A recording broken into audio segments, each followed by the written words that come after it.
Here's my camper with the new tarp that worked perfectly. A day and a half of rain and it worked perfectly.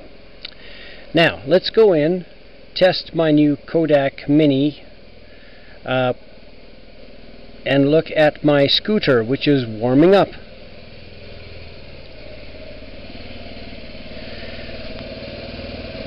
A 2008 Honda Jazz. Of course, if you're in the US, Honda Metropolitan. And because it's a Honda, it's very, very good.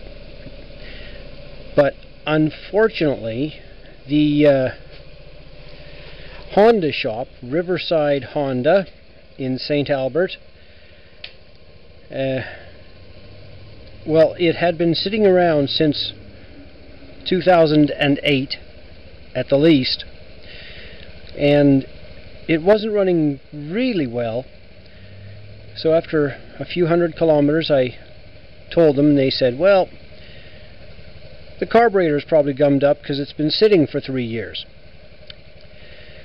And since then I've been trying to get them to not only fix the carburetor, clean it out, because they caused the problem, or they should have fixed the problem before they sent it out, but they want me to wait 6 weeks and then they'll get to it.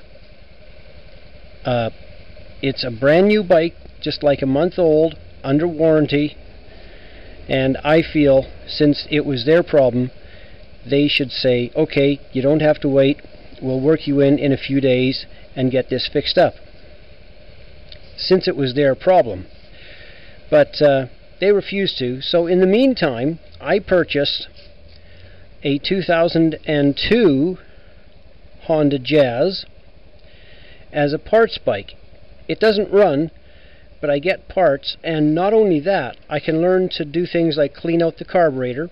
I can even take this carburetor, have it totally cleaned out, put it on the other one, and it'll be great. That's the beauty of a parts bike. Plus, I can learn to do this stuff on my own. Anyways, it sounds like my scooter has warmed up. I just put a new spark plug in just after 700 kilometers, and the old one didn't look too bad, but this one starts more easily and it's running much better. I can already hear it with the new spark plug. Now that I changed, of course, just at about 700 kilometers. Now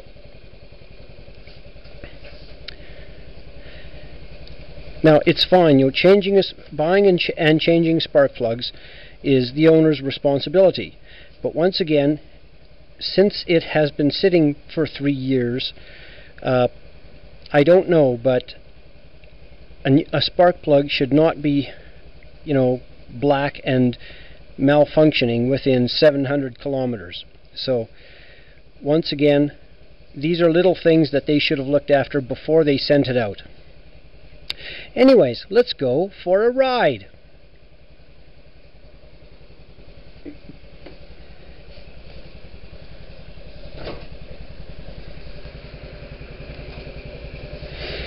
Just had to check the brake light. I checked the signal lights as always, but I forgot to check the brake light. So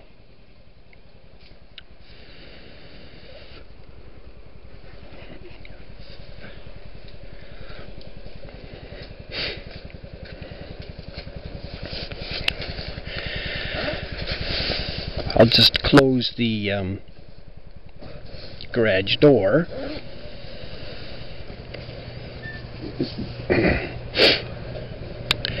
And go do my shopping at Wal-Mart, where I also work and push carts.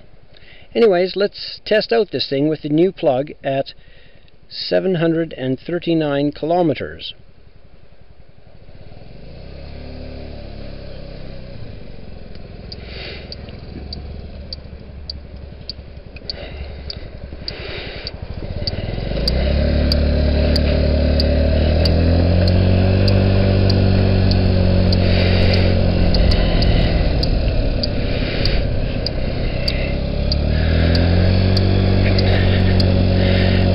this thing is,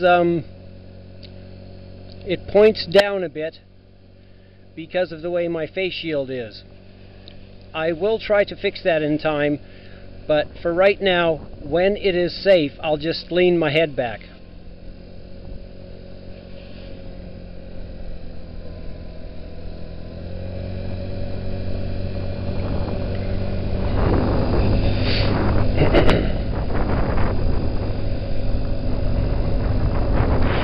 Oh yes, this little Honda, as much as I love it, it takes quite a while to warm up, and that's okay.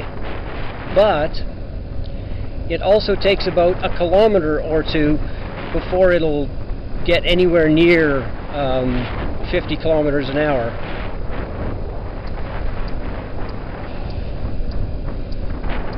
Now it'll hit 50, but that's only if you're lucky. Oh, look both ways.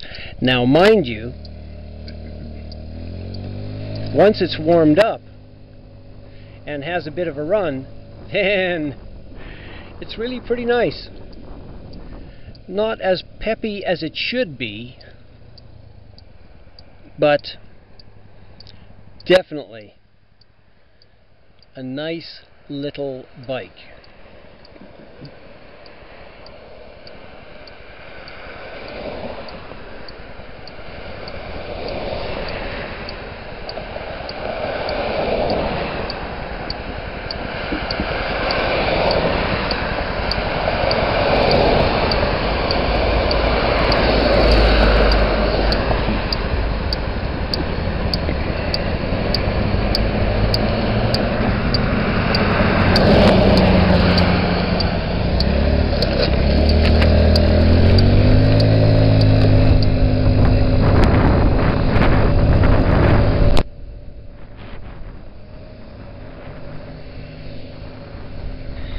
Once again, I can see the speedometer because this thing's in the way, but I'm assuming I'm going fairly slowly.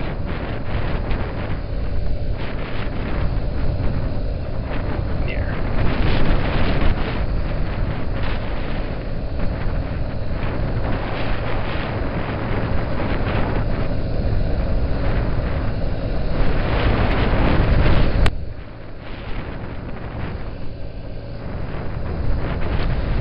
Now I'm sitting at 57. This speedometer reads 2 kilometers faster than it should. Tested by my GPS. So it's quite an accurate little speedometer. The Chinese bike I had, the SC50, the Baja, that many people in the US buy from Pep Boys, it would read 65 at its very top speed it could get to, and it would only be actually going 54, so that's quite a difference. But with the Honda, it's quite close to what it should be.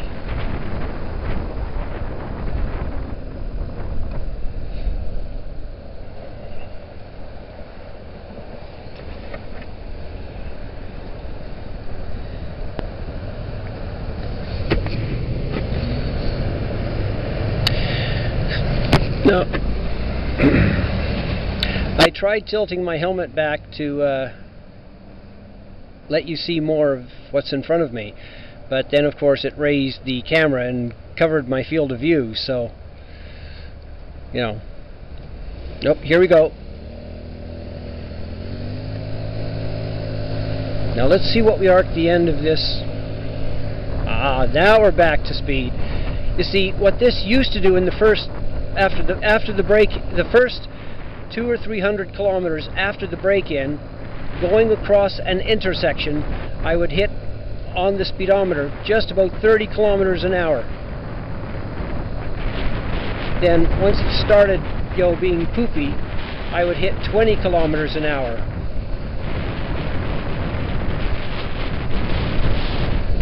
And so now it's still doing quite well, and I'm doing 50 right now with a bit of a headwind, And on this road, the speed limit is 60, so I'm holding up traffic a bit, but not much. And here's a little downhill, I'm sure you can hear. Oh yeah. And now we're at 55, so you see, it's a nice little scooter.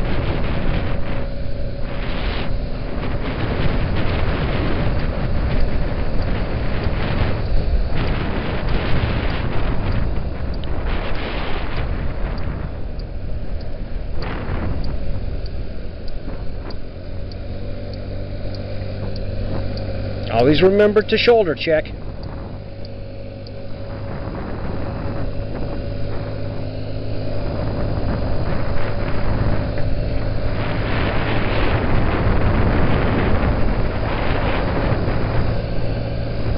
Back up to 50 now, which is pretty average for this little scooty.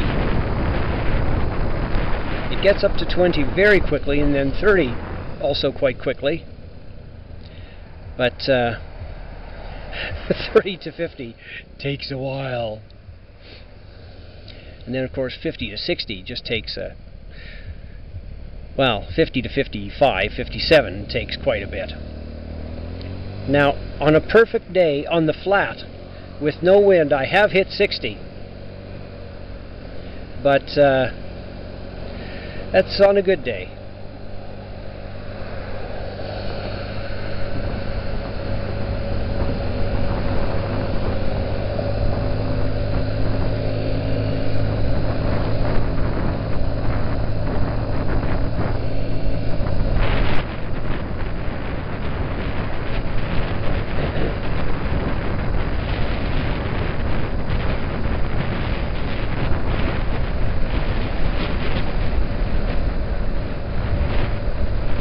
Now turning on to the freeway, and the freeway is very wide and very few people use the right-hand lane, so I feel quite safe using that.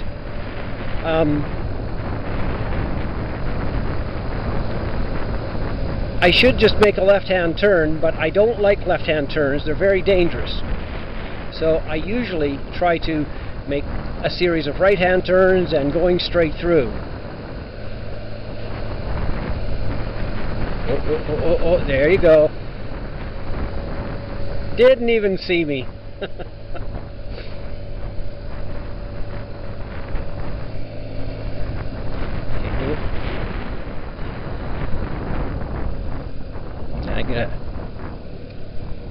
And then he went back to this. To this lane.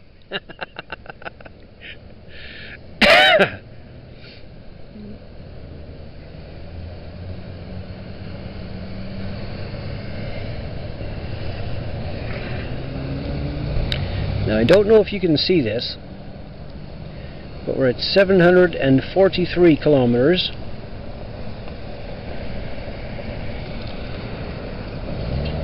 And I filled the gas tank at 726 kilometers.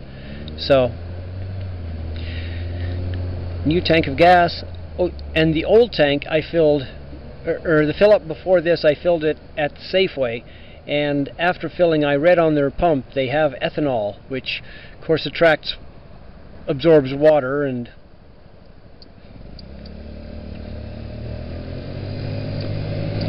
it's just not always good. So I will not be buying gas at Safeway again. Now, interestingly, I've been averaging, well, first fill up, brand new, I got 97 miles to the gallon during break-in, and you know that's cool, you know, during break-in. But after that, I got 87. I mean, both next two tank fills, 87, and that's quite a bit lower, and you know, lower than the 120 I should get, you know, 110, 120. But you know, I mean, come on, who's going to complain, huh? It's still great gas mileage, but I would like to get back up to at least the 97 that I got when I got the bike and I was, you know, breaking it in. I like those weird arm things. Oh, here we go. Now, Let's see what we get up to. Across the intersection, 30. There's somebody behind me, probably going to make a right.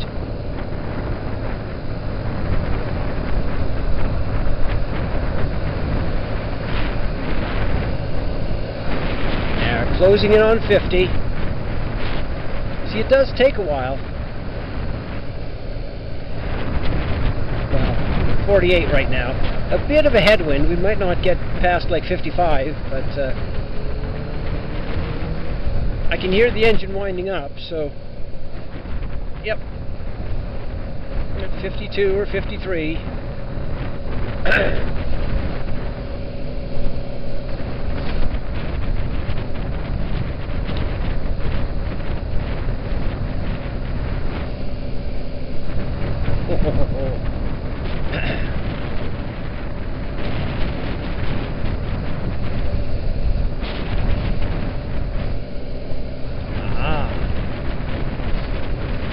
We're at 57.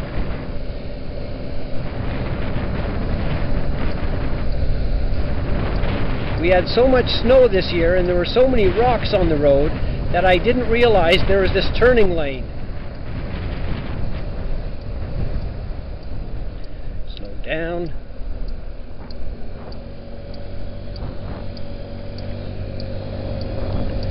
Let me go there. Yes, I use a technique I read about in Cycle World years and years ago, when it used to have the editor Alan Girdler. Anyways, loved reading his stuff, and once he left Cycle World, I stopped reading it. But if you're not old as Methuselah, you won't remember that. Anyways, there's an article, I think by him, but anyways, about changing lanes, and he said, you know, mosey on up to the white line, just mosey on up to the white line, then you know, when you snug yourself close, like about a foot away from the white line, do all your shoulder checks and everything like that, and then just, you know, sort of like scoot your butt and go into the other lane. And that way, you know, if you miss something, chances are you won't get hit. You'll just get honked at. And I find it to be a very good technique when I remember to use it. As opposed to, you know, like you're supposed to, do your check and then go in the middle of the lane and just, you know, go over to the other middle of the lane or the other side of the lane, because, you know, if you do that and you miss somebody behind you, you're going to get hit or really honked at and stuff like that. And you know, so oh, here we go.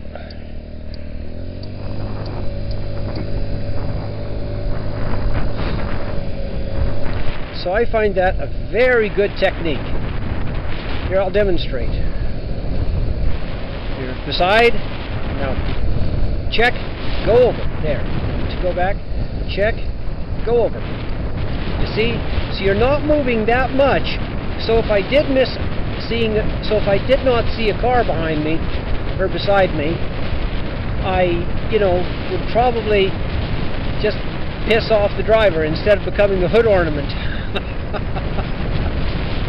So anyways, oh, speed is just about 50, even with this headwind.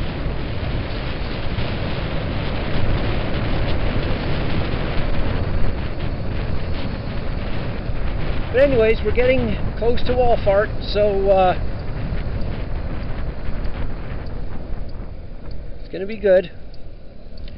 By the way, I was the ultimate Wal-Mart hater after all the documentaries and bad stuff. Hater. The only thing I hated more than Wal-Mart was my old union. And since Wal-Mart also hated my old union, I decided to try it out. And you know what I found? Yeah, they're evil. But and they keep on telling you there's no benefits. But in truth, it is really, really a great place to work. Like their yearly bonus that they don't have to give. I'm just part-time, 24 hours a week, so I basically got a bonus that paid my phone bill for 1 month, but but some people working full-time got $400 or $500, and that's not a lot, but it's something that they don't have to do. Plus the 1 day a year paid personal day that I forgot to take in my first year. So yeah, they are evil, but there's a lot of perks. And there's somebody doing my job, collecting carts. Hey, Ray!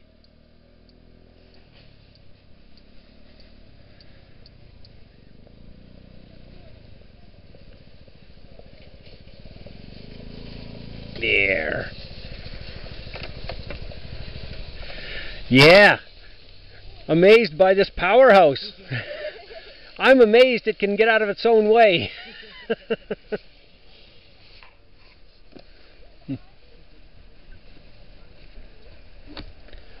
Huh. Cool purple car. Love it. Oh, 1 second. Anyways, this is me. There.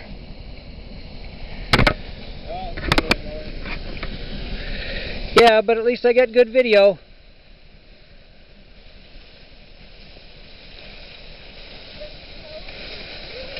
Camera!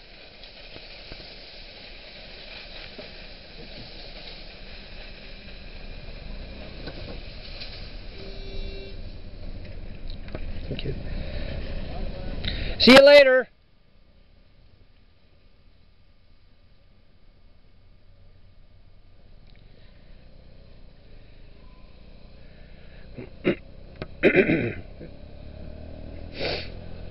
Well, that was nice. Somebody let me in. I think that is totally cool.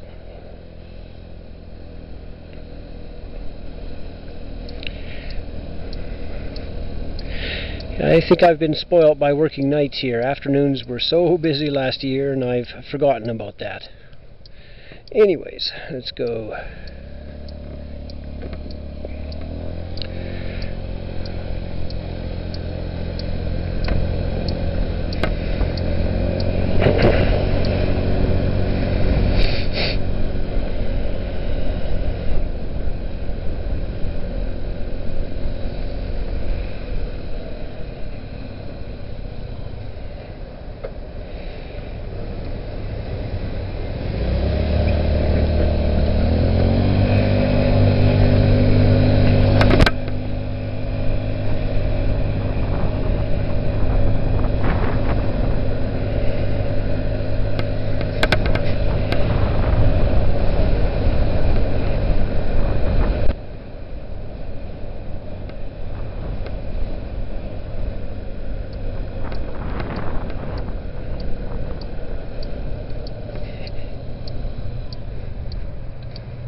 This store will be the new totem, so it'll bring even more people to the area, which is good.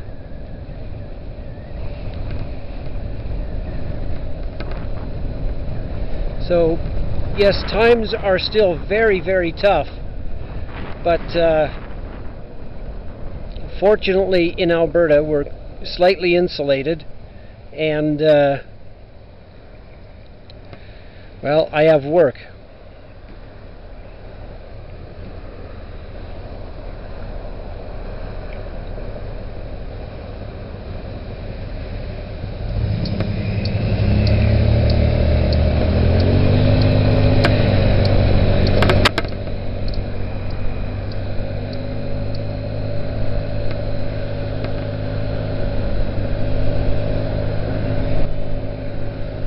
Almost at 40 kilometers an hour, so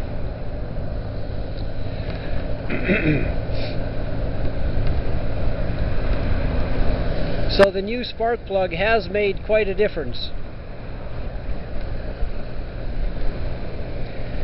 We're at 50.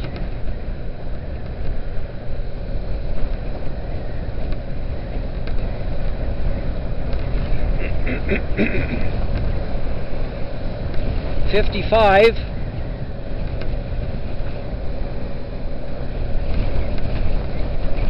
Well, it says 57, but remember this speedometer reads 2 kilometers an hour faster than it should.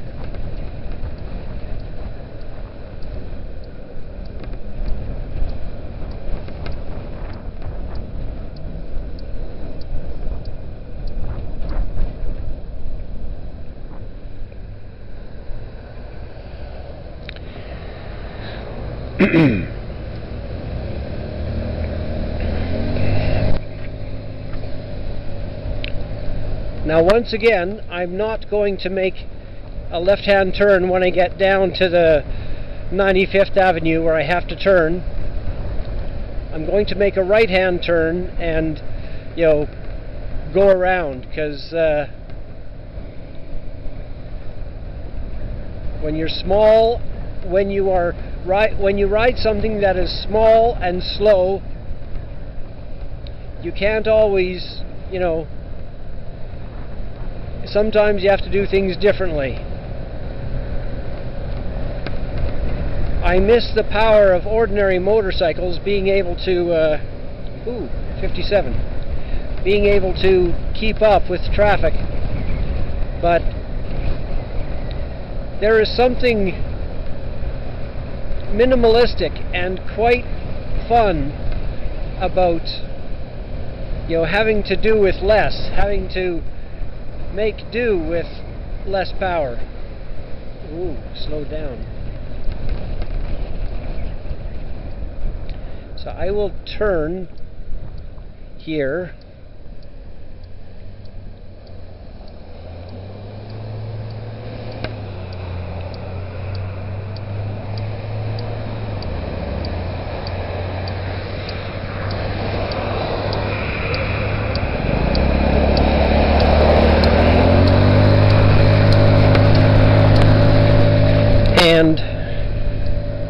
But once again, scooch across the line.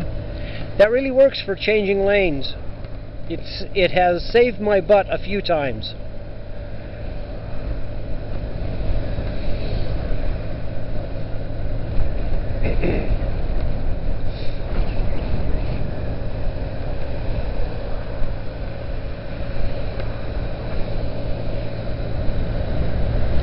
Now we're just coming up to 50 kilometers an hour, or 30 miles an hour.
Ooh, bit of a headwind.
Okay,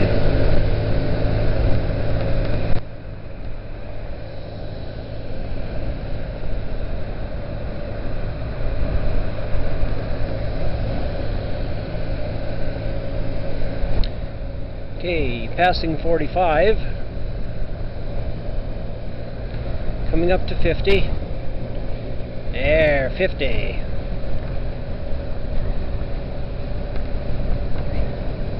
Yeah, this road, you get a little bit of a downhill stretch going both ways.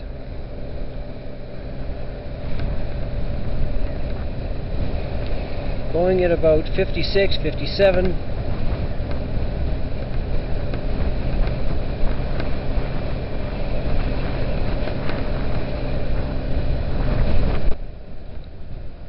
And now we're stopping.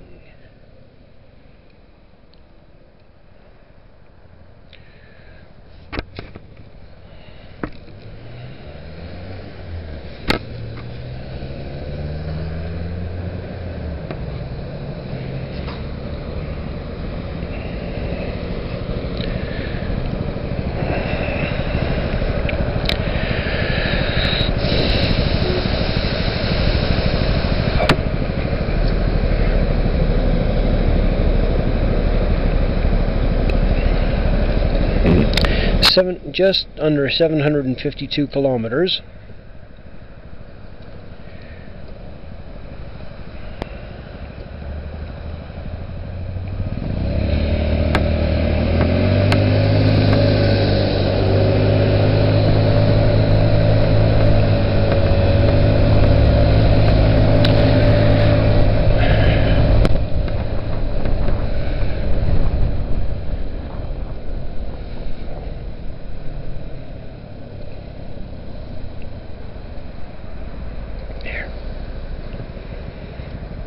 Oh.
There, just went over 40 kilometers. Whoop, coming up to 50. There, 50 kilometers.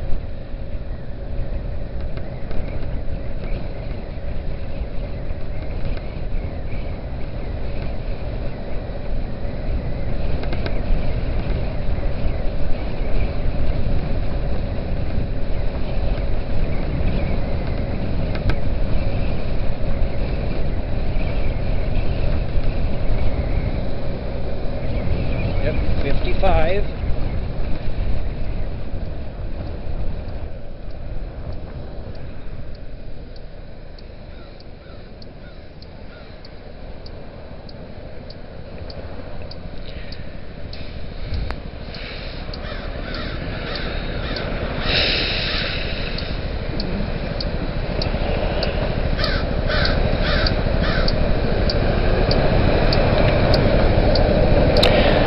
Once again, this is me also testing out the Kodak Mini.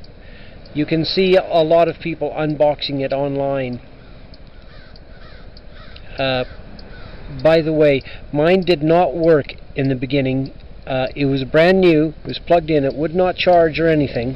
I had to push the reset button. So if you have problems with your Kodak Minis, just try pushing the reset button, and then it just worked beautifully. But yeah, it was good for me. Anyways, here we are going home.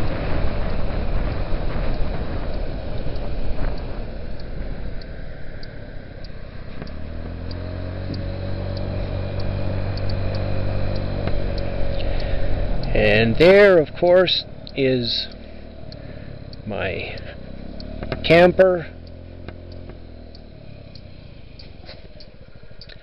and my wind turbines.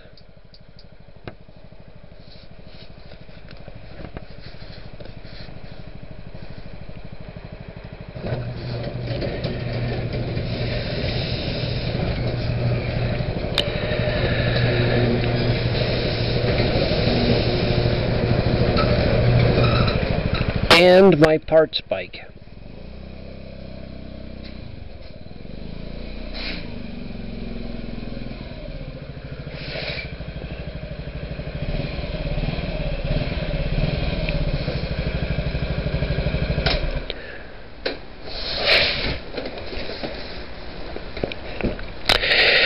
And there, that's not only my shopping trip, but that was my daily commute to and from work, because of course I work there.